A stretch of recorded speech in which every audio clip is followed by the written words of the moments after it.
Magandang gabi po mga minamahal. Bago po ako magpatuloy, paki-subscribe ang aking YouTube channel, paki-follow po ang aking Facebook page, Behind the Truth. Sa tabing ito mga minamahal, ang aking tatalakayin po ay patungkol sa purgatorio. Mga minamahal, totoo ba na mayroong purgatorio? Sino ang dapat natin paniwalaan? Yung tagalangit, yung berbo na nagkatawang tao, na nagsasabi na walang purgatorio, o yung tao na walang alam sa mga bagay na sa langit, tagalupa, hindi pa nakarating sa langit, at walang alam sa lahat ng bagay, na nagsasabi raw na mayroong purgatorio. Dahil ayon po sa berbo ng katawang tao sa kanyang pahayag, ang katotohanan, sa Lucas chapter 16 verse 19 hanggang 32, after kamatayan po, physically, hihiwala yung kaluluwa, at dalawa lang po raw ang pupuntahan ng kaluluwa, langit or impyerno. Wala po sinasabing third party na purgatorio, mga minamahal. Means, mga minamahal, nagsasabi po yung berbo na katotohanan. Hindi siya nagsisinungaling o yung tao na 50-50. Nagsasabi ng katotohanan, nagsasabi ng kasinungalingan, at walang katiyakan ang kanyang sinasabi dahil tagalupa siya. At isa pa mga minamahal, ang doktrina ng purgatorio po, ito pa yung nagbibigay ng spoil sa mga korap sa gobyerno para magnakaw na magnakaw, pumatay, mag-hold up, mangidnap, at gumawa ng iba't ibang kasalanan, ang mag-drug addict. Bakit po ba may naman nasabi ko yan?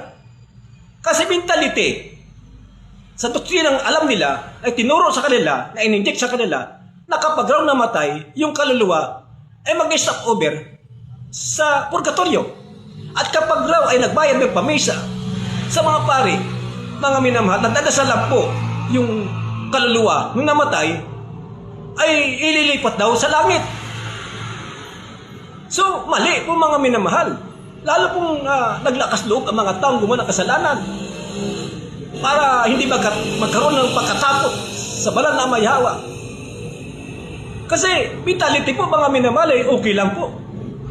Kasi nababayaran pala ang pagpunta sa langit. No? Mga minamahal. Nadadaan pala sa dasal. So, mga minamahal, mali kasi lalo pa nag-spoil sa mga taong mangurap sa gobyerno. No? Hindi natatakot pumatay, hindi natatakot na mag-drug addict, manggidnap, mang-hold up, at di pa pang makasalanan. Kasi, yun ang paniwala nila eh.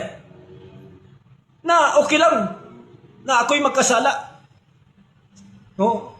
Kaya mga minamahal, ang doktrina ng purgatorio po, ito'y kasinungalingan. Hindi po ito totoo. Kasi kung totoo yan, dapat yung berbo na katawang tao galing sa langit, siya mismo magsasabi na totoo ang purgatorio, pero dala lang po ang kaya sinabi na pupuntahan ng kaluluwa ng tao, langit at impyerno. Ikaw po mga minamahal, gusto mo ba sa impyerno o sa langit? So ikaw po magdedesisyon kung anong gusto mong marating kapag ikaw ay namatay. Kasi ang kamatayan po mga minamahal, hindi natin masasabi. Ang kamatayan po ay biglang dumating sa buhay ng tao. Paano kung ikaw ay namatay, hindi nagkapagsisi sa iyong kasalanan? Hindi nagbalik loob sa banal na mayhawa. Kaya habang panahon pa, mga minamahal, habang buhay pa tayo, magbago na tayo, magsisi tayo. Yung mga korap sa gobyerno, magsisi na kayo. Kasi walang totoong purgatorio. Yung mga hold-upper, kidnapper, mga drug addict, wala katotohanan purgatorio. Mapapasa impyerno kayo dahil sa kanyang paniniwala. Yun ang po aking masasabi sa gabing ito, ang katotohanan po ay masakit, mga minamahal. Ngunit kung tatanggapin natin katotohanan, ang katotohanan papalaya sa atin sa gabing ito. Kaya ayan po aking masasabi, Shalom, sumayin niyo kapayapaan, pagpalainawa kayo ng banal na mayhawa, patuloy kayo ingatan, saan man kayo naroon, maging kayo ay nagmamaniho, o kayo man ay nasa impapawid, nasa barko, nagtatrabaho, nasa lupa, ingatanawa kayo ng banal na mayhawa, kasama po ng kanyang mga good guardian din nagbabantay sa inyo. Shalom. Shanawa.